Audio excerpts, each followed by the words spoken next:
جیسا کہ آپ جانتے ہیں کہ ہم قرآن کریم کی تفسیر اور مختصراً تفسیر اور ساتھ ترجمہ ذکر کرتے ہیں۔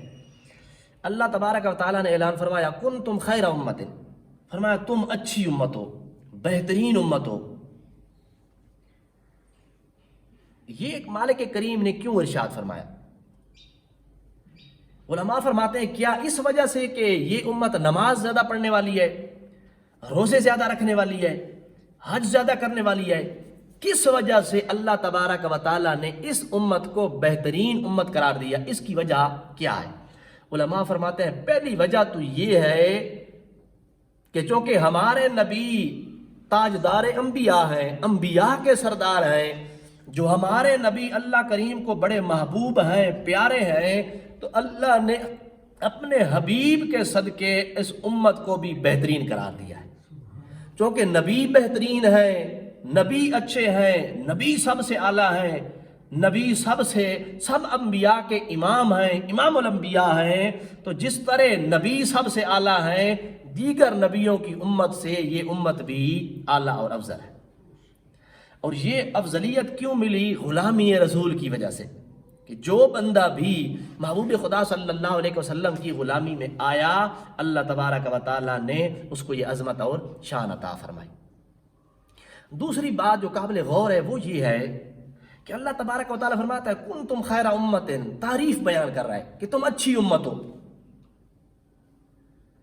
اب اگر کوئی بندہ یہ کہے، اب اس سے مراد کیا ہے؟ سب سے پہلے تو ہم نے یہ تلاش کرنا ہے کہ کنتم خیر امت، اچھی امت ہو، یہ کن کو کہا گیا ہے؟ صحابہ کرام کے بارے میں۔ ظاہر ہے اس کے پہلے جو مصداق ہیں وہ صحابہ ہیں، حضرت صدیق اکبر ہیں، عمر فاروق ہیں، عثمان غنی ہیں، شیر خدا ہیں، یہ سارے صحابہ ہیں پہلا اس کا مصداق۔ اگر ہم میں سے کوئی بندہ خود تجزیے کرے، خود باتیں کرے اور کہے کہ وہ ظالم تھے، وہ غاصب تھے، انہوں نے یوں کیا، ظلم کیا، تو آپ خود اندازہ لگائیے۔ مالک کہتا ہے کنتم خیر امت، تم اچھی امت ہو، اور ظاہر ہے صحابہ کو ہی کہہ رہا ہے مالک کریم۔ اب ہم اللہ کے قرآن کو تو غلط نہیں کہہ سکتے، کوئی فرقہ اس کو غلط نہیں کہہ سکتا، تو پتہ چلا جن لوگوں نے یہ کہا کہ وہ ظالم تھے، وہ غاصب تھے، وہ انہوں نے غلط کہا ہے۔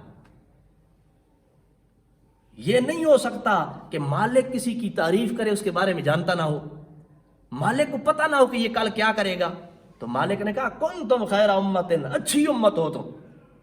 تو مالک جانتا تھا، اس کو پتا تھا کہ یہ میرے محبوب کے غلام نہ غاصب ہیں نہ ظالم ہیں، بلکہ خیر امت، اچھی امت ہے۔ آگے ارشاد فرمایا اخرجت للناس، تمہیں ظاہر کیا گیا ہے لوگوں کے لیے، تأمرون بالمعروف، تاکہ نیکی کا حکم دو، وتنہون عن المنکر، اور برائی سے روکو، وتؤمنون باللہ، اللہ تبارک و تعالیٰ پر ایمان لاؤ۔ یعنی اللہ کریم نے اچھائی کی وجہ بھی بیان کر دی کہ کیوں اچھی امت ہو، اس وجہ سے کہ تم حکم دیتے ہو نیکی کا، برائی سے روکتے ہو، اور تم ساتھ ساتھ اللہ کے اوپر ایمان بھی رکھتے ہو۔ اگر ارشاد فرمایا وَلَوْ آمَنَ أَهْلُ الْكِتَابِ لَكَانَ خَيْرًا لَهُمْ، اگر اہل کتاب ایمان لے آتے تو ان کے لیے اچھا تھا، ان کے لیے بہتر تھا کہ وہ کیا کرتے؟ ایمان لے آتے۔ مِنْهُمُ الْمُؤْمِنُونَ، ان میں سے مومن بھی ہیں، اہل کتاب میں سے یہودی مراد ہیں، ان میں سے مومن بھی ہیں، وَأَكْثَرُهُمُ الْفَاسِقُونَ، لیکن اکثریت جو ہے نا ان کی وہ کیا ہے؟ فاسق ہے۔ یہاں آیا ہے کہ مالک فرماتا ہے تأمرون بالمعروف، نیکی کا حکم دیتے ہو، برائی سے روکتے ہو۔ اس کے بارے میں ایک حدیث پاک سنیں کہ اگر نیکی کا حکم دینا اور برائی سے منع کرنا چھوڑ دیا جائے تو معاشرہ تباہ ہو جاتا ہے، برباد ہو جاتا ہے۔ سرکار دو جہاں صلی اللہ علیہ وسلم نے ایک مثال بیان فرمائی، جیسے ہم بھی کہتے ہیں نا فلاں برائی کرتا ہے، کرتا رہے، مجھے کیا ہے، فلاں نماز نہیں پڑھتا، نہ پڑھے، مجھے کیا ہے، فلاں جھوٹ بولتا ہے، بولتا رہے، مجھے کیا ہے، یعنی ہم بھی پرواہ نہیں کرتے۔ تو مالک کریم نے ان لوگوں کی صفت بیان کی کہ جو بندے برائی سے روکتے ہیں، اچھائی کا حکم دیتے ہیں۔ سرکار دو جہاں صلی اللہ علیہ وسلم نے اپنے غلاموں کو مثال دینے کے لیے سمجھایا، ایک مثال دی، یعنی نیکی کا حکم دینا چاہیے، برائی سے روکنا چاہیے۔ سرکار دو جہاں صلی اللہ علیہ وسلم نے ارشاد فرمایا کہ ایک چند لوگوں نے کشتی کے بارے میں پر اندازی کی، بحری بیڑا جسے کہتے ہیں ہم، کشتی، اس کے اوپر سواری کے لیے کیا کی، قرآن اندازی کی۔ اس کے دو پورشن تھے، ایک اوپر والا ایک نیچے والا۔ ایک کا حصے میں نیچے والا پورشن آیا، ایک کے حصے میں اوپر والا آیا۔ سرکار دو جہاں صلی اللہ علیہ وسلم نے ارشاد فرمایا کہ نیچے والے کو جب پانی کی ضرورت پڑتی نا، اب ظاہر ہے وہ نیچے سے بند تھی، کشتی کیا تھی، بند تھی، وہ بحری بیڑا بند تھا، تو وہ اوپر آتے، اوپر سے اپنا ڈول نیچے لٹکاتے اور پانی لیتے دریا میں سے، سمندر میں سے۔ پھر انہوں نے سوچا کہ یہ اچھا کام نہیں ہے کہ ہم بار بار اوپر جاتے ہیں تو جو اوپر والے ہیں ان کو تکلیف ہوگی، لہٰذا یوں کرتے ہیں، یہیں اس کے نیچے سے سوراخ کرتے ہیں، ایک پھٹا توڑ دیتے ہیں، یہیں سے پانی لے لیا کریں گے۔ اللہ کے محبوب صلی اللہ علیہ وسلم نے ارشاد فرمایا اگر اوپر والوں نے نیچے والوں کو روک دیا کہ بھئی کیا کر رہے ہو، اگر انہوں نے روک دیا تو خود بھی بچ جائیں گے، ساری کشتی والے بچ جائیں گے۔ فرمایا اگر نہ روکا تو کیا ہوگا، پانی اندر آ جائے گا، سارا پانی اندر آئے گا تو کشتی غرق ہو جائے گی۔ فرمایا روک دیا تو خود بھی بچ جائیں گے، دوسروں کو بھی بچا لیں گے، لیکن اگر نہ روکا تو پھر کیا ہوگا، پھر خود بھی غرق ہو جائیں گے، دوسرے بھی تباہ ہو جائیں گے۔ تو یہ مثال بیان فرمائی کہ جب تمہارے سامنے برائی ہو اور جتنا تم روکنے کی طاقت رکھتے ہو، استطاعت رکھتے ہو، اس کے مطابق روکا کرو، یہ نہ ہو کہ تم بھی غرق ہو جاؤ، تباہ و برباد ہو جاؤ، اور وہ برائی کرنے والے بھی تباہ و برباد ہو جائیں۔ اللہ اکبر۔ آگے فرمایا اہل ایمان، اہل کتاب کے بارے میں کہ وَلَوْ آمَنَ أَهْلُ الْكِتَابِ لَكَانَ خَيْرًا لَهُمْ، اگر ایمان لے آئیں تو ان کے لیے بہتر ہے، یعنی میرے محبوب کے قدموں میں آ جائیں، غلام رسول بن جائیں، میرے پیارے محبوب کی غلامی میں آ جائیں تو ان کے لیے کیا ہے، بہتر ہے۔ منہم المؤمنون، ان میں سے ایمان والے بھی ہیں، اکثرهم الفاسقون، اکثر لوگ فاسق ہیں۔ ایمان والے کیا، یہودیوں میں سے وہ لوگ کئی عالم تھے جو پڑھے لکھے تھے، بعض تو ڈٹ گئے ایمان نہ لائے، لیکن بعض وہ لوگ تھے جیسے عبداللہ بن سلام جنہوں نے سرکار کی صفات پڑھی تھیں، تعریفیں پڑھی تھیں، تورات میں دیگر کتابوں کے اندر پڑھی تھیں، نشانیاں پڑھی تھیں۔ انہوں نے جب نشانیاں دیکھیں تو وہ کیا ہوئے، سرکار کی بارگاہ میں حاضر ہو گئے، تو وہ مسلمان ہو گئے۔ ان کے بارے میں ہے کہ کیا ہے، منہم المؤمنون، ان میں سے ایمان والے بھی ہیں، لیکن اکثر کیا ہے، وہ فاسق ہیں، اکثر بندے بات نہیں مانتے۔ آگے ارشاد فرمایا لن یضروکم الا اذى، وہ سوائے ستانے کے تمہیں کوئی تکلیف نہیں دے سکتے۔ فرمایا جو لوگ ایمان لے آئے تھے نا تو ان کو وہ ستاتے تھے، کیسے، باتیں کر کر کے، ان کو تانے مارتے، ان کے خلاف باتیں کرتے تھے۔ تو مالک کریم فرماتا ہے کہ لن یضروکم الا اذى، وہ تمہیں تکلیف نہیں دے سکتے سوائے ستانے کے، بس باتیں کریں گے دور دور سے، تمہیں تکلیف کوئی نہیں دے سکتے۔ آگے ارشاد فرمایا وَإِن يُقَاتِلُوكُمْ يُوَلُّوكُمُ الْأَدْبَارَ، اگر وہ تمہارے ساتھ لڑیں، جنگ کریں تو يُوَلُّوكُمُ الْأَدْبَارَ، وہ بھاگ جائیں گے، تمہارے ساتھ وہ جنگ کرنے کے قابل نہیں ہے۔ یعنی اللہ تبارک و تعالی مومنین کو، مسلمانوں کو یہ تسلی دے رہا ہے کہ ان کی باتوں سے پریشان نہیں ہونا، وہ تمہیں کچھ بھی تکلیف نہیں دے سکتے۔ جب تم ایمان لے آئے ہو تو ایمان والے کی جو پاور ہے، جو طاقت ہے، جو قوت ہے، وہ کسی کے پاس بھی نہیں ہے۔ اگر وہ تمہارے ساتھ جنگ کریں گے تو کیا کریں گے، پیٹ پھیر کر بھاگ جائیں گے، ثم لا ینصرون، ان کی مدد بھی نہیں کی جائے گی، کوئی بھی پھر ان کی مدد بھی نہیں کرے گا۔ آگے ارشاد فرمایا ضربت علیہم الذلہ، ان کے اوپر مسلط کر دی گئی ہے ذلت، اینما ثقفوا، جہاں کہیں بھی ہو، یہود و نصارہ جہاں کہیں بھی ہو، جو اللہ تبارک و تعالیٰ کے در کو چھوڑ گئے ہیں، محبوب خدا کے در کو چھوڑا ہوا ہے، سرکار دو جہاں کو آخری نبی نہیں مانتے، فرمایا ضربت علیہم الذلہ، ان کے اوپر ذلت، رسوائی مسلط کر دی گئی، جہاں بھی رہیں گے ذلیل ہی رہیں گے۔ آگے شاہ فرمایا الا بحبل من اللہ وحبل من الناس، ہاں ایک صورت ہے ذلت سے بچنے کی کہ یا وہ اللہ کریم کی رسی کو تھام لے، یا کیا ہے وحبل من الناس، اللہ کی رسی کو تھامنے سے مراد کیا ہے؟ علماء فرماتے ہیں مراد یہ ہے کہ وہ اسلام قبول کر لیں، یا تو کلمہ پڑھ کے اسلام قبول کر لیں، یا پھر کیا ہے وحبل من الناس، یا لوگوں کے ساتھ کیا کر لیں، لوگوں کی رسی کو تھام لیں، مقصد ہے لوگوں کے ساتھ شرارتیں کرنا چھوڑ دیں، صلح کر لیں۔ تو اس صورت میں بھی وہ دنیاوی لحاظ سے فائدہ حاصل کر سکتے ہیں، آخرت میں پھر بھی ان کو فائدہ نہیں ہوگا۔ آگے ارشاد فرمایا وَبَاءُوا بِغَضَبٍ مِّنَ اللَّهِ، اور اللہ تبارک و تعالیٰ ان کے اوپر غضبناک ہوا، اللہ کریم نے ان کے اوپر غضب فرمایا۔ وَضُرِبَتْ عَلَيْهِمُ الْمَسْكَنَةُ، اللہ تبارک و تعالیٰ نے رسوائی کو، محتاجی کو ان کے اوپر مسلط کر دیا۔ مسکنہ مانا محتاجی، یعنی جہاں بھی رہیں گے محتاج ہی رہیں گے۔ آگے ارشاد فرمایا ذَلِكَ بِأَنَّهُمْ، یہ اللہ کریم نے جو سزا دی ہے ان کو، اس کی وجہ بیان کی کہ کیوں سزا دی ہے۔ جہاں بھی رہیں گے ذلیل رہیں گے، جہاں بھی رہیں گے محتاج رہیں گے، یہ یہودیوں کے بارے میں وجہ بیان کی۔ فرمایا کانوا یکفرون بآیات اللہ، وجہ یہ ہے کہ یہ اللہ کی آیات کا انکار کرتے ہیں۔ ویقتلون الانبیاء بغیر حق، اور نا حق انہوں نے انبیاء کو قتل کیا ہے، اس وجہ سے اللہ کریم نے ان کو ذلیل کر دیا۔ آگے فرمایا ذالک بما عصوا، یہ جو ان کو سزا دی جا رہی ہے، سزا بیان کی جا رہی ہے، اس کی وجہ یہ ہے کہ یہ نافرمانی کرتے ہیں۔ وکانوا یعتدون، اور حد سے تجاوز کرنے والے تھے۔ جو مالک کریم نے حدود بیان کی تھیں ان کو کیا کرتے تھے؟ تجاوز کر جاتے تھے، ان کو پار کرتے تھے۔ آگے ارشاد فرمایا لیسوا سوا، سارے برابر نہیں ہیں اہل کتاب، فرمایا سارے برابر نہیں ہے۔ من اہل الکتاب امۃ، فرمایا اہل کتاب میں سے ایک گروہ ہے، قائمۃ، جو قائم ہے یا جو کھڑا ہوتا ہے، یتلون آیات اللہ، اللہ کی آیات تلاوت کرتا ہے وہ گروہ، آناء اللیل، رات کے اوقات میں۔ یعنی اہل کتاب سارے برابر نہیں ہے، ان میں سے کچھ اچھے لوگ بھی تھے۔ سرکار دو جہاں صلی اللہ علیہ وسلم کی آمد سے قبل اچھے لوگ بھی تھے، تو وہ کیا کرتے تھے؟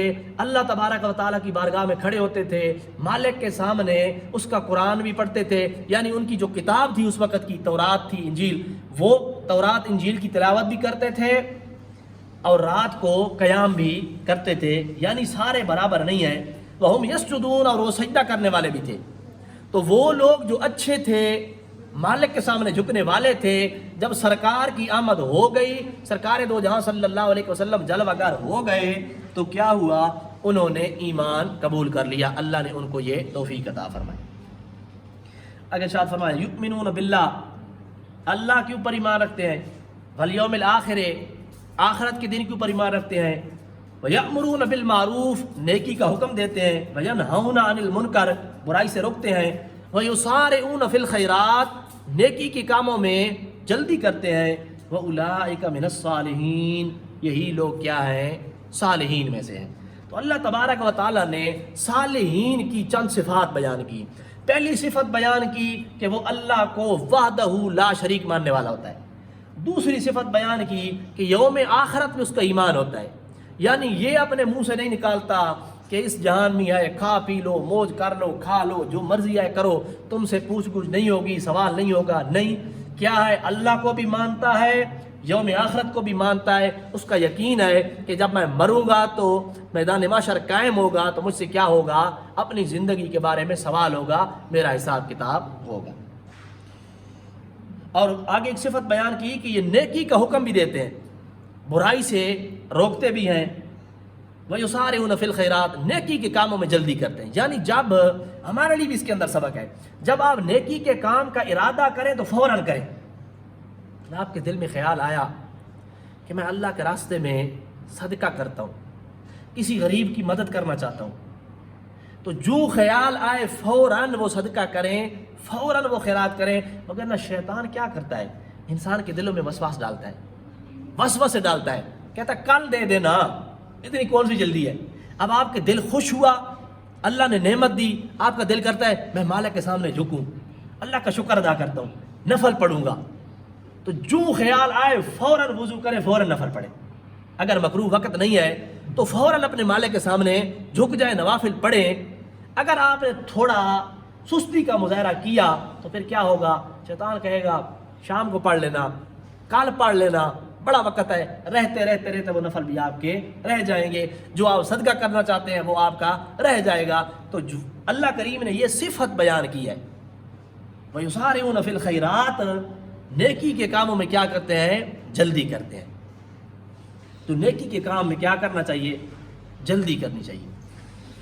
آگے ارشاد فرمایا وما یفعلوا من خیر فلن یکفروہ، وہ جو نیک کام کریں فلن یکفروہ، اس کا انکار نہیں کیا جائے گا۔ یعنی اہل کتاب لوگ اگر جو نیک کام کریں، اچھا کام کریں تو اس کا انکار نہیں ہے۔ واللہ علیم بالمتقین، اللہ تبارک و تعالی جانتا ہے متقین کو، مالک کو پتہ ہے کہ فلاں کے دل میں کیا ہے، ظاہر کیا ہے، اندر کیا ہے، باہر کیا ہے، سارا کچھ مالک کریم کیا ہے جانتا ہے۔ آگے ارشاد فرمایا ان الذین کفروا، بے شک وہ لوگ جنہوں نے کفر کیا، مالک کریم کا انکار کیا، اللہ کے محبوب کو آخری رسول تسلیم نہ کیا، لن تغنی عنہم اموالہم، ان کو غنی نہیں کرے گا، ان کو فائدہ نہیں پہنچائے گا کیا، اموالہم، ان کا مال، ولا اولادہم، ان کی اولاد، من اللہ شیئا، اللہ کی بارگاہ میں ذرا برابر بھی۔ جب مالک کریم کے سامنے پیش ہوں گے تو جن کے پاس مال ہے، اولاد ہے، تو وہ یہ نہ سمجھے کہ مجھے ادھر فائدہ ہوگا۔ مالک فرماتا ہے جن لوگوں نے کفر کیا ہے، مالک کی بات نہیں مانی، اللہ کے محبوب کا کہا نہیں مانا، محبوب خدا کی خدمت میں نہیں آئے، غلامی رسول میں نہیں آئے، فرمایا وہ یہ خیال نہ کرے ہمارے پاس بڑا مال ہے، ہماری اولاد ہے۔ یوں ہوتا ہے نا کہ بندے کے اوپر تکلیف آتی ہے، مصیبت آتی ہے، خیال ہوتا ہے مال بھی بڑا ہے، جیب میں پیسے بھی بڑے ہیں، اولاد بھی ہے، تو مجھے کیا پرواہ ہے، تو بندہ تھوڑا اکڑ جاتا ہے۔ تو ہمارے لیے اس میں سبق ہے کہ اے ایمان والے، تجھے مال پہ بھروسہ نہیں ہونا چاہیے، تجھے اولاد پہ بھروسہ نہیں ہونا چاہیے کہ میرے کمانے والے اتنے ہیں، ہر ماہ میرے پاس اتنے پیسے آتے ہیں، اتنی رقم آتی ہے۔ تجھے نہ اولاد پہ بھروسہ ہونا چاہیے، نہ تجھے مال پہ بھروسہ ہونا چاہیے، بلکہ بھروسہ تجھے فقط اللہ کی ذات پہ ہونا چاہیے۔ تو مالک کریم نے اس بات کو واضح فرما دیا، فرمایا اولئک اصحاب النار، یہی لوگ دوزخی ہیں۔ کافر لوگ ہیں نا، اپنے مال کے اوپر اکڑ گئے، اولاد کے اوپر اکڑ گئے اور غرور کرنے لگے، تکبر کرنے لگے کہ ہمیں غلامی رسول کی کیا ضرورت ہے، ہم اس بندے کے پاس کیوں جائیں، ہمارے پاس مال بھی ہے، اولاد بھی ہے۔ تو مالک فرماتا ہے اولئک اصحاب النار، یہ دوزخی ہیں، ہم فیہا خالدون، ہمیشہ ہمیشہ دوزخ میں رہیں گے، کبھی مالک ان کو معاف نہیں فرمائے گا۔ ابھی وقت ہے، اگر جس نے توبہ کرنی ہے توبہ کرے اور ایمان والا بن جائے۔ آگے ارشاد فرمایا مثل ما ينفقون فی هذه الحیات الدنیا، وہ بندے جو اس دنیا میں خرچ کرتے ہیں، جو دنیا کی عیش و عشرت کرتے ہیں، مزے اڑاتے ہیں، مال خرچ کرتے ہیں اس دنیا میں، ان کی اللہ کریم نے ایک مثال بیان فرمائی۔ کیا مثال ہے؟ فرمایا کمثل ریح، اس کی مثال ایک ہوا کی سی ہے، فیہا سر، جو انتہائی ٹھنڈی ہوا، ٹھنڈی ہوا، اصابت حرث قوم، جو ایک قوم کی کھیتی کے اوپر آ جائے۔ آپ جانتے ہیں کہ جب اچھی خاصی ٹھنڈی ہوا چلے تو وہ فصلوں کو نقصان پہنچاتی ہے۔ بہت زیادہ جب ٹھنڈ پڑتی ہے تو کیا ہوتا ہے، فصلوں کو نقصان ہوتا ہے۔ تو مالک نے فرمایا کہ کمثل ریح فیہا سر اصابت حرث قوم، ان لوگوں کی مثال جو اپنا مال دنیا میں ہی خرچ کر دیتے ہیں، کبھی اس کو کھلا دیا، کبھی اس کو کھلا دیا، اللہ کی رضا مطلوب نہیں ہوتی، اللہ کے رسول کے راستے پہ، اللہ کے راستے پہ خرچ نہیں کرتے، ویسے ہی موجے کر کے اڑا دیتے ہیں مال۔ فرمایا ان کی مثال ایسے ہے کہ جیسے کسی بندے کی کھیتی ہو، خوبصورت اس کا لگا ہوا ہو کھیت، خوبصورت فصل ہو، اس کے اوپر آئے ٹھنڈی ہوا، ٹھنڈی یخ ہوا چلے، اور کیا ہے، ظلموا انفسهم، مثال ان کی بیان کی، وہ لوگ ہیں جنہوں نے اپنے اوپر ظلم کیا، یہ ان لوگوں کی مثال ہے جنہوں نے اپنے اوپر ظلم کیا، فاہلکتہ، ان کی کھیتی کے اوپر ہوا آئی اور کیا کر دیا، ساری فصل کو تباہ کر دی۔